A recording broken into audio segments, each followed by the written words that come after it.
Relax au bénéfice du doute pour un militant du CREA, un collectif de soutien des sans-abri. Toulouse, le débat est relancé sur le passage au statut de métropole. Enfin, près de 500 manifestants étaient réunis pour la première de Golgotha Picnic. Rassemblement de plusieurs collectifs de soutien aux squatteurs devant le TGI où était entendu Fouad Amizi, militant du CREA, le collectif pour la réquisition, l'entraide et l'autogestion, en comparution immédiate. Une audition suite à son interpellation pour outrage à agent le 12 octobre dernier lors d'une expulsion musclée rue des Potiers à Toulouse. Les militants venus soutenir Fouad ont dénoncé une procédure illégale selon eux. La police est intervenue dans des conditions pas normales, c'est-à-dire qu'il n'y a pas eu de procès. Ils sont rentrés soi-disant pour aller chercher pour une enquête et derrière ils ont fermé. Et en remettant des gens à la rue. De son côté, Fouad Amizi est ressorti libre et soulagé malgré un fort sentiment d'injustice. Nous en fait, on avait ouvert ces lieux pour y mettre des familles. Ça faisait plus d'une semaine qu'on y était, c'est-à-dire qu'au-delà de 48 heures, il fallait qu'au moins il y ait une procédure. Et on n'avait pas respecté la procédure. Le CREA se dit donc satisfait et peut ainsi poursuivre sa campagne Zéro enfant à la rue. Dans cette maison, ils ont accueilli il y a quelques jours 2 familles sans logement. 3 autres, avec enfants, devraient arriver d'ici les prochaines semaines. Il nous regarde, nous sourit et surtout se dévoile devant l'objectif de Meryl Montagnier. Ces hommes et femmes ont tous en commun d'être ou d'avoir été sans domicile fixe. Une mise à nu et l'envie d'être vu beau, comme le souligne la photographe, qui réalise à travers un travail sur l'expression du corps une magnifique galerie de portraits.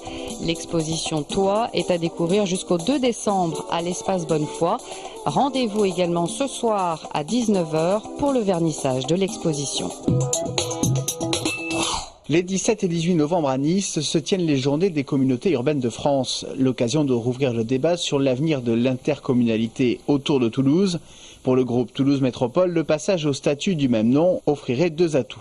Le premier, c'est incontestablement l'argument d'une visibilité de cette agglomération, désignée par l'État comme une cible privilégiée pour les investissements publics, mais aussi pour les investissements privés. Et dans ce cadre-là, et c'est le deuxième argument, c'est l'occasion de définir le périmètre optimal pour cette communauté urbaine. Pour Pierre Cohen, sa position reste inchangée. La communauté urbaine ne deviendra pas métropole. La communauté urbaine en métropole n'était vraiment pas suffisamment ambitieuse puisqu'on avait des compétences extrêmement étroites, en plus celles sur les transports scolaires et celles sur les routes départementales. Si après les présidentielles il y a une évolution, une refonte de la loi de réforme des collectivités territoriales, nous serons très partants pour poser une métropole avec des ambitions en matière de recherche, en matière d'économie. Et pourquoi pas imaginer des coopérations avec Carcassonne, Albi, Castres ou Mazamet dans une nouvelle forme de pôle métropolitain à définir.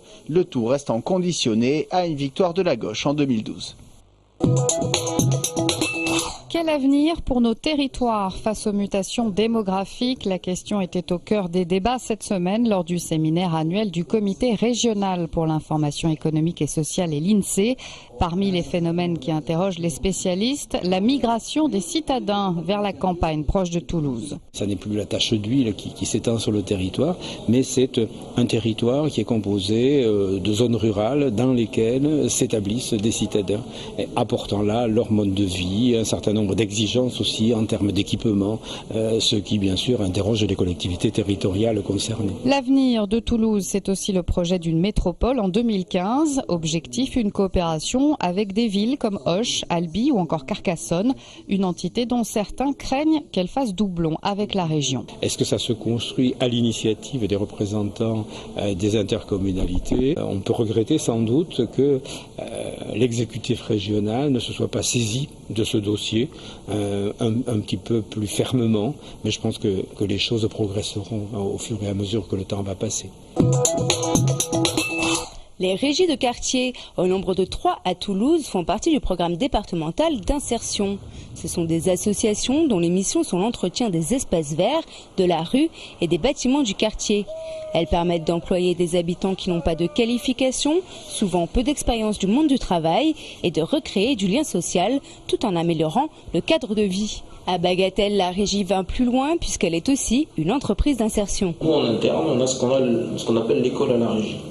Beaucoup de personnes qui viennent travailler chez nous ont des difficultés au niveau du français. Donc en fait, on fait de l'alphabétisation. On propose aussi de passer les permis de conduire. Après, ça va être toutes les formations qu'il va être possible de leur proposer. Kamel, qui travaille à la régie depuis des années et qui a 14 personnes à gérer, nous donne son point de vue. Je suis là. Si, par exemple, il veut venir à la régie, on va l'aider. Il faut qu'il mette dans sa tête qu'il a un contrat de 2 ans. Et dans les 2 ans, peut-être, il va faire son avenir. À la fin de son contrat, on a des contacts avec des autres structures pour au moins lui trouver un boulot. On ne peut pas plus. On attend toujours celui qui sort, l'autre on le recrute, et ainsi de suite. Au moins donner une chance à chacun, quoi. Nouvelle action symbolique cet après-midi, des étudiants en orthophonie rassemblés place du Capitole. Ils sont venus défendre leur profession. Ils dénoncent la position du ministère de la Santé qui propose de reconnaître le diplôme au niveau Master 1, un niveau qui n'aurait aucune équivalence européenne. De même, ils se battent pour que le métier reste généraliste et n'aille pas vers la spécialisation et l'exercice en hôpital. Les manifestants catholiques se sont fait attendre hier devant le théâtre Garonne. Ils sont arrivés vers 19h au compte-gouttes face aux défenseurs de la liberté d'expression avant la première de Golgotha Picnic, la très polémique pièce de Rodrigo Garcia. Nous nous indignons de tout cet esprit christianophobe qui sévit trop souvent, aussi bien dans l'art que dans la société. Personnellement, je considère que mes convictions ont le droit et légitimement de se manifester publiquement. Petit cafouillage, certains manifestants ont confondu la pièce de Rodrigo Garcia avec la non moins polémique œuvre de l'italien Castellucci sur le concept du visage du Fils de Dieu. Ils étaient une centaine, religieux et croyants, à prier avant le lever du rideau. Je ne veux pas voir quelque chose d'abominable et d'affreux contre notre Seigneur. Le jour où ils tomberont en enfer, ils seront bien obligés d'y croire. Mais parmi les catholiques, certaines voix divergent. Ça donne beaucoup de publicité à Rodrigo Garcia.